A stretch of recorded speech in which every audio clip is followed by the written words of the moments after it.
Le mercredi, jour de repos.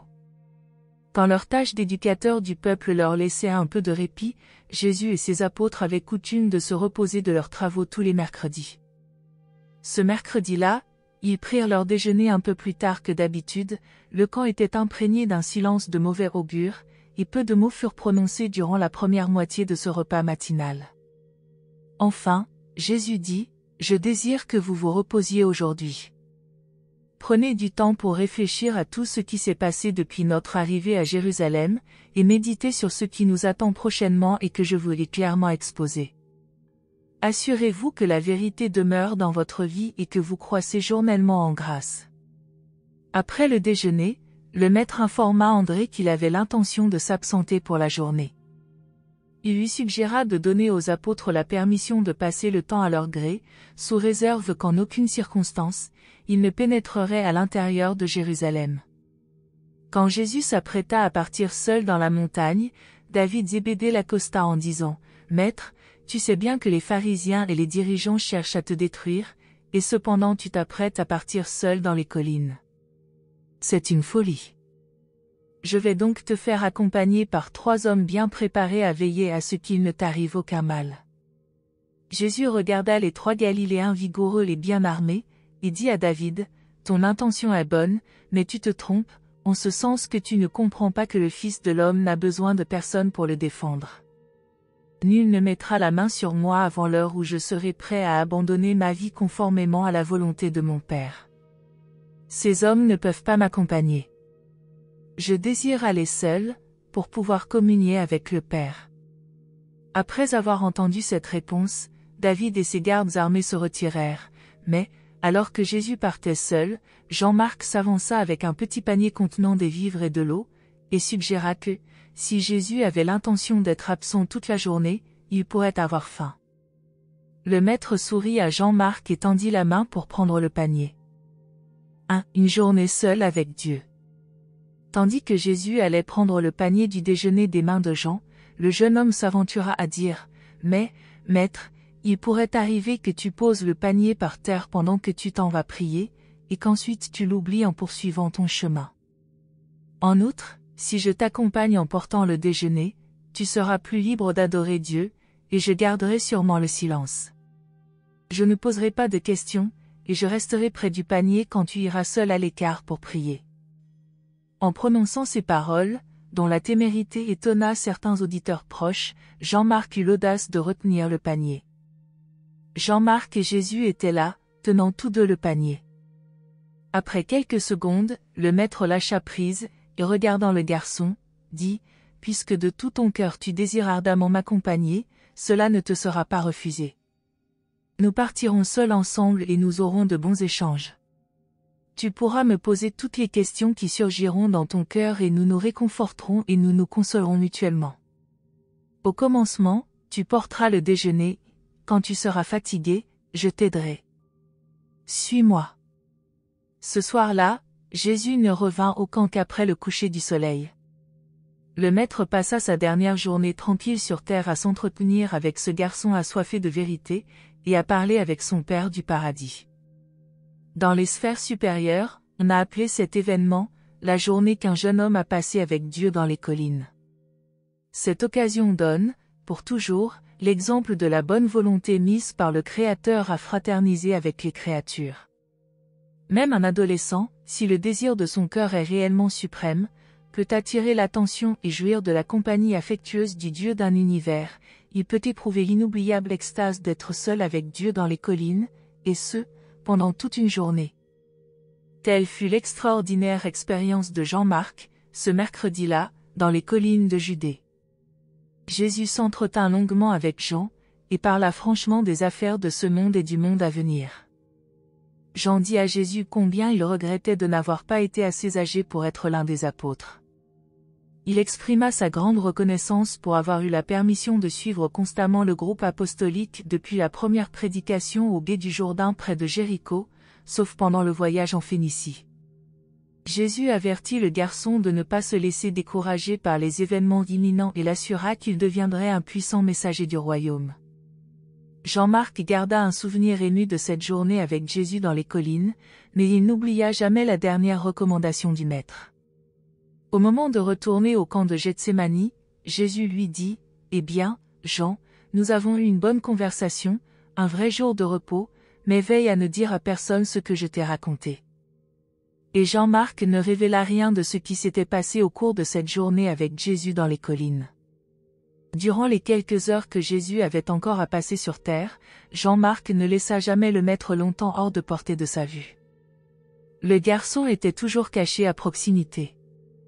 Il ne dormait que lorsque Jésus dormait. 2. L'enfance au foyer. Au cours des entretiens de cette journée avec Jean-Marc, Jésus passa un temps considérable à comparer les expériences de leur enfance et de leur adolescence. Les parents de Jean possédaient plus de biens terrestres que ceux de Jésus, mais il y avait eu, dans leur enfance, beaucoup d'expériences très similaires. Jésus dit de nombreuses choses qui aidèrent Jean à mieux comprendre ses parents et d'autres membres de sa famille. Lorsque le garçon demanda comment le Maître pouvait savoir qu'il deviendrait un puissant messager du royaume, Jésus dit : « Je sais que tu te montreras fidèle à l'évangile du royaume, parce que je peux compter sur la foi et l'amour que tu as déjà, étant donné que ces qualités sont basées sur une formation aussi précoce que celle que tu as reçue chez toi. Tu es le fruit d'un foyer où les parents se portent mutuellement une sincère affection, de sorte que tu n'as pas été choyé à l'excès au point d'exalter pernicieusement ton concept de ta propre importance.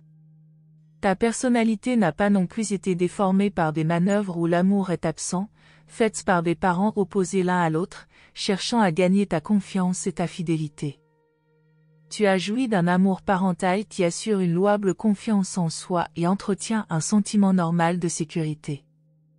Mais tu as eu également la chance que tes parents soient doués de sagesse autant que d'amour. C'est la sagesse qui les a conduits à renoncer à la plupart des complaisances et des superfluités que la fortune peut procurer, tandis qu'ils t'envoyaient à l'école de la synagogue avec tes compagnons de jeu du voisinage, et ils t'ont aussi encouragé à apprendre comment vivre en ce monde en te permettant une expérience originale. Tu es venu avec ton jeune ami Amos au gué du Jourdain, où nous prêchions et où les disciples de Jean baptisaient. Vous désiriez tous deux nous accompagner. Quand tu revins à Jérusalem, tes parents y consentirent. Les parents d'Amos ne le permirent pas, ils aimaient tant leur fils qu'ils lui refusèrent l'expérience bénie que tu as eue, celle-là même dont tu jouis aujourd'hui. En s'enfuyant de chez lui, Amos aurait pu se joindre à nous, mais en le faisant, il aurait blessé l'amour et sacrifié la fidélité. Même si cette ligne de conduite avait été sage, elle aurait représenté un prix terrible à payer pour l'expérience, l'indépendance et la liberté. Des parents avisés comme les tiens veillent à ce que leurs enfants n'aient pas à blesser l'amour ou à étouffer la fidélité pour développer l'indépendance et jouir d'une liberté fortifiante quand ils ont atteint ton âge. L'amour, Jean, est la réalité suprême de l'univers quand il est donné par des êtres infiniment sages, mais il présente un caractère dangereux et souvent semi-égoïste tel qu'il est manifesté dans l'expérience de parents mortels. Quand tu seras marié et que tu auras tes propres enfants à élever, assure-toi que ton amour est conseillé par la sagesse et guidé par l'intelligence. Ton jeune ami Amos croit tout autant que toi à cet évangile du royaume, mais je ne peux compter pleinement sur lui, je ne suis pas certain de ce qu'il va faire dans les années à venir. Son enfance à son foyer n'a pas été de nature à produire un homme à qui l'on puisse se fier complètement.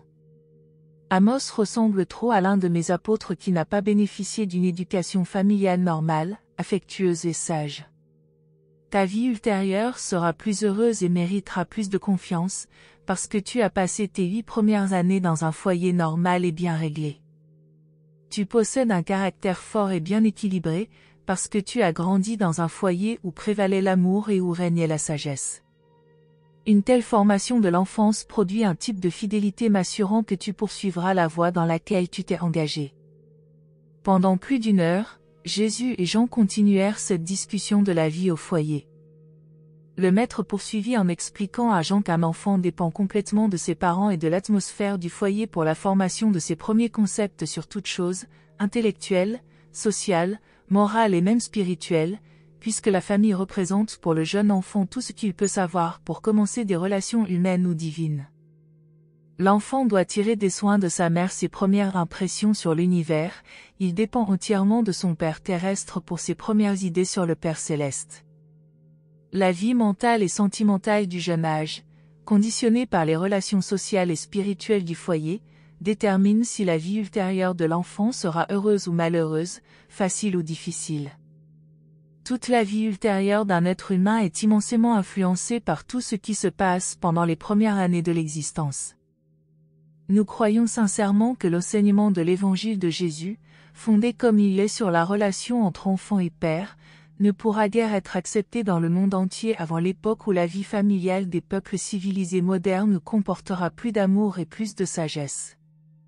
Bien que les parents du XXe siècle possèdent des connaissances très étendues et davantage de vérité pour améliorer leur foyer et ennoblir la vie familiale, il n'en reste pas moins vrai que, pour élever des garçons et des filles, très peu de foyers modernes peuvent rivaliser avec le foyer de Jésus en Galilée et celui de Jean-Marc en Judée. Toutefois, l'acceptation de l'Évangile de Jésus produira une amélioration immédiate de la vie familiale. Une vie d'amour dans un sage foyer et une dévotion fidèle à la vraie religion exercent l'une sur l'autre une profonde influence. Cette vie de foyer rehausse la religion, et la religion authentique glorifie toujours le foyer. Il est vrai que bien des influences étiolantes fâcheuses et d'autres caractéristiques restrictives des anciens foyers juifs ont été pratiquement éliminées dans beaucoup de foyers modernes mieux organisés. En vérité, on n'y trouve plus d'indépendance spontanée et beaucoup plus de liberté personnelle, mais cette liberté n'est ni réfrénée par l'amour, ni motivée par la fidélité, ni dirigée par l'intelligente discipline de la sagesse. Tant que nous apprenons à l'enfant à prier, Notre Père qui est aux cieux, tous les pères terrestres porteront l'immense responsabilité de vivre et d'ordonner leur foyer de telle sorte que le mot Père soit dignement enchâssé dans le mental et le cœur de tous les enfants qui grandissent. 3. La journée au camp. Les apôtres passèrent la plus grande partie de la journée à se promener sur le mont Olivet et à s'entretenir avec les disciples qui campaient avec eux, mais, tôt dans l'après-midi, ils éprouvèrent le vif désir de voir revenir Jésus. Tandis que les heures passaient, ils s'inquiétaient de plus en plus de sa sécurité, ils se sentaient inexprimablement seuls sans lui. Ils discutèrent toute la journée sur la question de savoir s'il avait été raisonnable de laisser le maître partir seul dans les collines, accompagné seulement d'un garçon de course. Quoique personne n'exprimât ainsi ouvertement cette pensée, il n'y en avait pas un parmi eux, sauf Judas Iscario, qui n'eût souhaité être à la place de Jean-Marc. Ce fut vers le milieu de l'après-midi que Nathanaël adressa, à une demi-douzaine d'apôtres et à autant de disciples, son discours sur le « désir suprême », qui se termina comme suit: « Ce qui ne va pas chez la plupart d'entre nous, c'est que nous manquons d'enthousiasme. Nous n'aimons pas le Maître comme il nous aime. Si nous avions tous éprouvé aussi intensément que Jean-Marc le désir de l'accompagner, il nous aurait sûrement tous emmenés. Nous sommes restés là à regarder le garçon s'approcher du Maître et lui offrir le panier, mais, quand le Maître l'a pris, le garçon n'a pas voulu le lâcher. Alors le Maître nous a laissés ici, tandis qu'il partait dans les collines avec panier, garçon et tout. » Vers les 4 heures, des coureurs arrivèrent auprès de David pour lui apporter de Bethsaïde des nouvelles de sa mère, et de la mère de Jésus. Plusieurs jours auparavant, David était arrivé à la conviction que les chefs des prêtres et les dirigeants allaient tuer Jésus. David savait qu'ils étaient résolus à supprimer le Maître, et il était à peu près convaincu que Jésus n'exercerait pas son pouvoir divin pour son propre salut et ne permettrait pas non plus à ses partisans de recourir à la force pour le défendre. Étant parvenu à ces conclusions, il se hâta d'envoyer un messager à Salomé sa mère pour la presser de venir immédiatement à Jérusalem et d'amener Marie, mère de Jésus, et tous les membres de la famille du Maître. La mère de David fit ce que son fils lui demandait. Maintenant, les coureurs revenaient auprès de David, apportant la nouvelle que Salomé et toute la famille de Jésus étaient en route pour Jérusalem, et qu'ils arriveraient tard le lendemain ou de très bonne heure le surlendemain matin. Ayant agi de sa propre initiative, David crut sage de garder pour lui cette information. En conséquence, il ne dit à personne que la famille de Jésus était en route pour Jérusalem. Un peu après midi, plus de 20 des Grecs qui avaient rencontré Jésus et les 12 chez Joseph d'Arimathie arrivèrent au camp, et Pierre et Jean passèrent plusieurs heures en conférence avec eux. Ces Grecs, ou tout au moins quelques-uns d'entre eux, avaient une très bonne connaissance du royaume, car ils en avaient été instruits par Rhodan à Alexandrie. Ce soir-là, après son retour au camp, Jésus s'entretint avec les 20 Grecs, Il leur aurait volontiers conféré l'ordination comme aux 70, s'il n'avait pas su qu'en agissant ainsi, il aurait profondément troublé ses apôtres et ses principaux disciples. Pendant que tout cela se passait au camp, à Jérusalem, les chefs des prêtres et les anciens étaient stupéfaits que Jésus ne revienne pas haranguer les multitudes.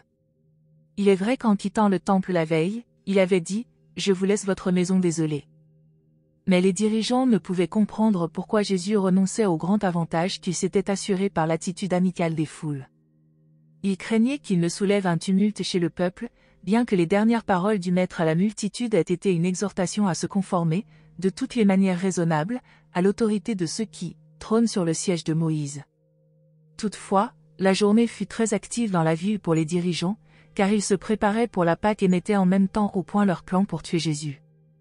Le camp ne reçut que peu de visiteurs, car son établissement était resté un secret bien gardé par tous ceux qui savaient que Jésus comptait y rester, au lieu de se rendre toutes les nuits à Béthanie. 4. Judas et les chefs des prêtres. Peu après que Jésus et Jean-Marc eurent quitté le camp, Judas Iscario disparut du groupe de ses frères et ne revint que tard dans l'après-midi. Malgré la recommandation expresse de son maître de ne pas entrer à Jérusalem, cet apôtre troublé et mécontent se rendit en hâte à son rendez-vous avec les ennemis de Jésus, chez le grand prêtre Caïphe. Il s'agissait d'une réunion officieuse du Sanhédrin, fixée pour un peu après 10 heures ce matin-là, en vue de discuter la nature des accusations qu'il fallait porter contre Jésus et de décider la procédure à suivre pour le faire comparaître devant les autorités romaines. En effet, il était nécessaire d'obtenir la confirmation civile de la sentence de mort déjà prononcée par le Sanhédrin contre Jésus. La veille, Judas avait révélé à quelques membres de sa famille, et à certains Sadducéens, amis de la famille de son père, qu'il était arrivé à la conclusion que Jésus était un rêveur et un idéaliste bien intentionné, mais non le libérateur attendu d'Israël. Judas exposa qu'il aimerait beaucoup trouver une manière élégante de se retirer de tout le mouvement. Ses amis l'assurèrent flatteusement que son retrait serait salué par les dirigeants juifs comme un grand événement. Ensuite, il pourrait prétendre à n'importe quoi. Ils l'amenèrent à croire qu'il recevrait aussitôt de grands honneurs du Sanhédrin et qu'enfin, il serait en position d'effacer la flétrissure de son association bien intentionnée, mais malencontreuse avec des Galiléens incultes. Judas ne pouvait pas entièrement croire que les grandes œuvres du Maître avaient été accomplies par le pouvoir du prince des démons, mais il était désormais pleinement convaincu que Jésus n'exercerait pas son pouvoir pour s'assurer des avantages personnels. Il avait enfin acquis la certitude que Jésus se laisserait tuer par les dirigeants juifs, et Judas ne pouvait supporter la pensée humiliante d'être identifié avec un mouvement voué à l'échec. Il refusait de considérer l'idée d'un échec apparent. Il comprenait pleinement la fermeté de caractère de son maître et l'acuité de son mental majestueux et miséricordieux.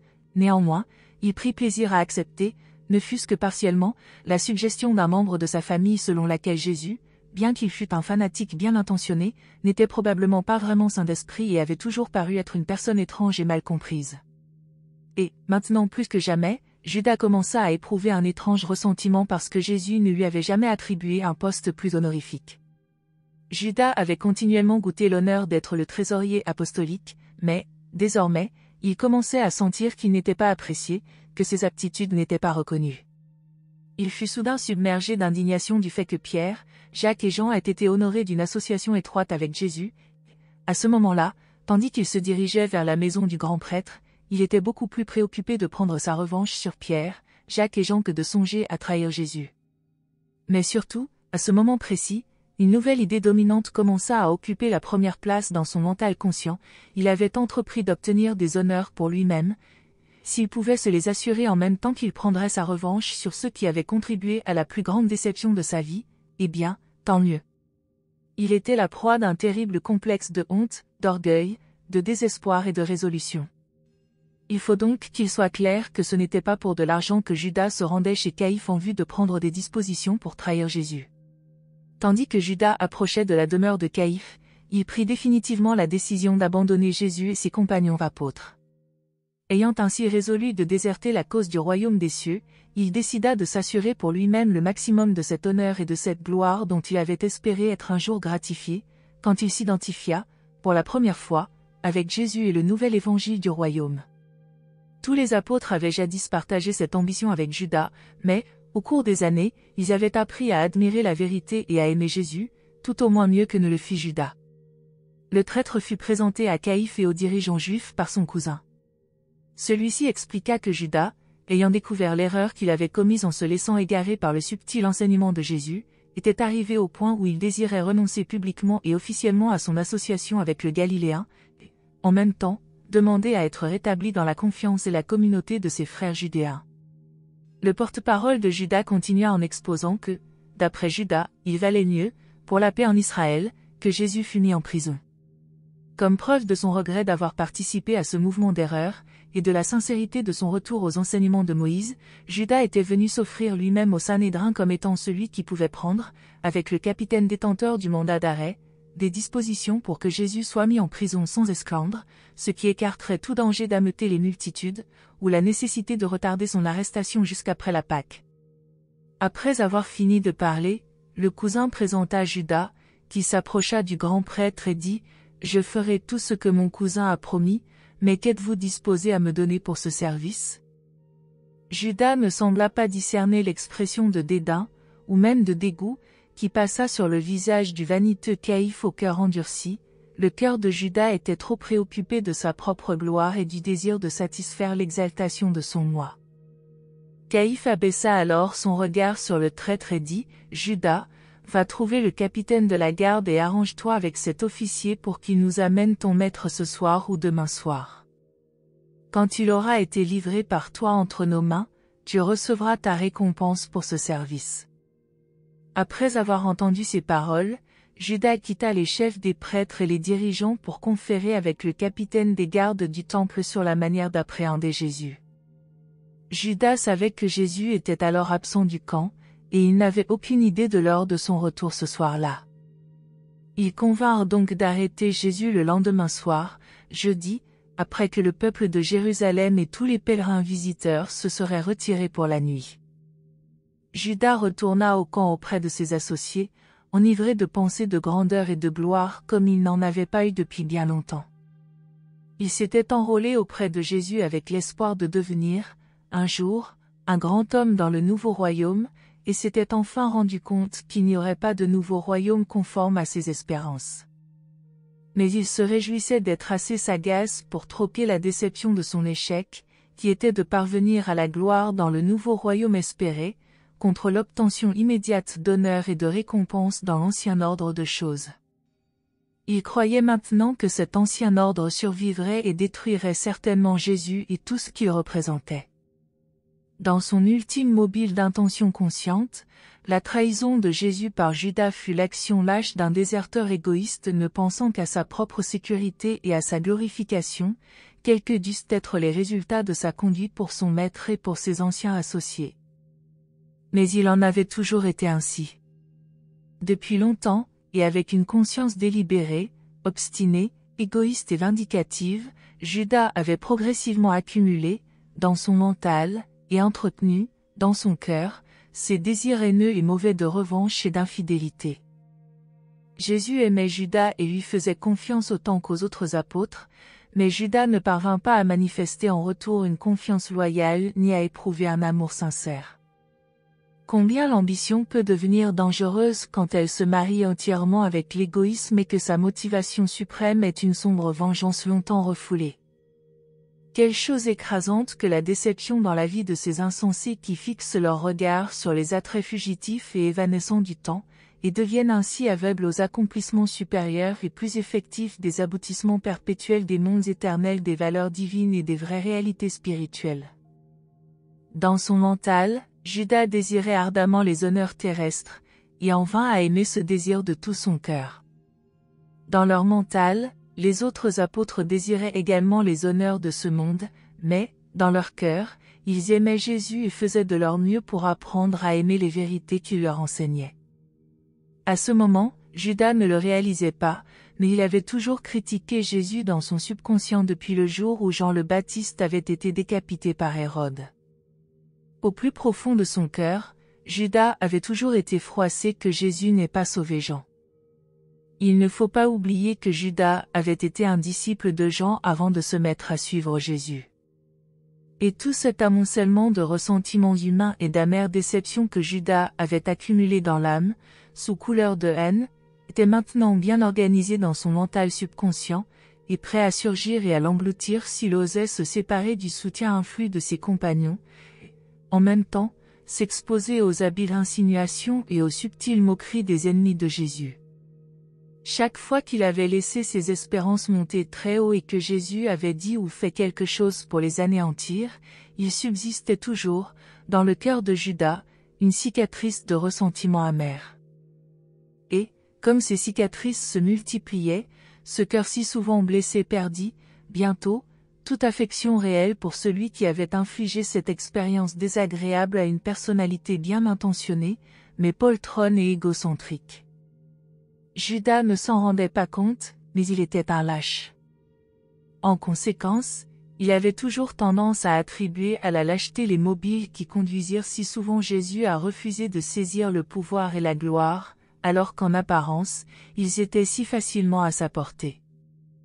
Et tout mortel sait bien que l'amour, même s'il a jadis été sincère, peut finalement se transformer en haine réelle sous l'influence des déceptions, de la jalousie et d'un ressentiment longtemps entretenu. Les chefs des prêtres et les anciens purent enfin respirer tranquillement pendant quelques heures. Ils n'allaient pas être obligés d'arrêter Jésus en public. Les services de Judas, en tant qu'alliés et traîtres, leur assuraient que Jésus n'échapperait pas à leur juridiction comme il l'avait fait si souvent dans le passé. 5. La dernière heure d'intimité. Puisque ce jour était un mercredi, cette soirée au camp fut une heure d'intimité. Le maître essaya d'encourager ses apôtres abattus, mais c'était à peu près impossible. Ils commençaient tous à se rendre compte de l'imminence d'événements déconcertants et accablants. Ils ne pouvaient être gais, même quand le maître leur rappelait leurs années d'association cordiale et mouvementée. Jésus s'enquit soigneusement des familles de tous les apôtres, puis se tourna vers David Zébédée et demanda si quelqu'un avait des nouvelles récentes de sa mère, de sa plus jeune sœur, ou d'autres membres de sa famille. David baissa les yeux et regarda ses pieds, il avait peur de répondre. Ce fut l'occasion où Jésus avertit ses disciples de se méfier du soutien de la multitude. Il rappela leur expérience en Galilée où de grandes foules les avaient maintes fois suivis avec enthousiasme, et ensuite s'étaient tout aussi ardemment détournés d'eux pour revenir à leurs croyances et modes de vie antérieurs. Puis Jésus dit, « Il ne faut donc pas vous laisser tromper par les grandes foules qui nous ont entendus au temple et qui semblaient croire à nos enseignements. Ces multitudes écoutent la vérité et leur mental y croit superficiellement, mais peu d'entre eux laissent la parole de vérité s'incruster dans leur cœur avec des racines vivantes. Ceux qui ne connaissent l'Évangile que dans leur mental et qui ne l'ont pas expérimenté dans leur cœur ne peuvent être fiables lorsque les troubles réels surviennent. Quand les dirigeants juifs se seront mis d'accord pour tuer le Fils de l'homme, et qu'ils le frapperont à l'unanimité, vous verrez la multitude fuir effarée, ou bien rester là, silencieuse et stupéfaite, pendant que ces dirigeants affolés et aveuglés conduiront à la mort les instructeurs de la vérité de l'Évangile. Ensuite, quand l'adversité et les persécutions s'abattront sur vous, d'autres encore que vous croyez aimer la vérité seront dispersés, et d'autres encore renonceront à l'Évangile et vous abandonneront. Certains parmi ceux qui ont été fort proches de nous ont déjà résolu de déserter. Vous avez pris aujourd'hui un repos préliminaire aux événements imminents. Veillez donc, et priez pour que demain vous ayez une force accrue pour supporter les prochaines journées. L'atmosphère du camp était chargée d'une tension inexplicable. Des messagers silencieux allaient et venaient, communiquant seulement avec David Zébédée. Avant la fin de la soirée, certains savaient que Lazare s'était enfui précipitamment de Béthanie. Jean-Marc observait un silence de mauvais augure après son retour au camp, bien qu'il eût passé toute la journée en compagnie du maître. Chaque effort pour l'inciter à parler aboutissait seulement à faire ressortir que Jésus lui avait enjoint de se taire. Les apôtres furent même effrayés par la bonne humeur du maître et sa sociabilité exceptionnelle. Ils sentaient tous l'approche certaine du terrible isolement qui allait s'abattre sur eux avec une soudaineté écrasante et une terreur inéluctable. Ils pressentaient vaguement ce qui allait arriver, et aucun d'eux ne se sentait préparé à faire face à l'épreuve. Le maître avait été absent toute la journée et leur avait terriblement manqué. Ce mercredi soir marqua le niveau le plus bas de leur statut spirituel jusqu'à l'heure effective de la mort du maître. Bien que le lendemain les ait encore rapprochés d'un jour du vendredi tragique, du moins était-il encore avec eux, et ils passèrent ces heures d'inquiétude de meilleure grâce. Jésus savait que ce serait la dernière nuit où il pourrait dormir tranquille auprès de la famille qu'il s'était choisie sur terre. Un peu avant minuit, il congédia les apôtres pour leur repos nocturne en disant « Allez dormir, mes frères, et que la paix soit sur vous jusqu'à notre lever de demain, une journée de plus pour faire la volonté du Père et éprouver la joie de savoir que nous sommes ses fils. » Merci de nous avoir rejoints aujourd'hui, et je vous retrouve bientôt pour une nouvelle exploration passionnante.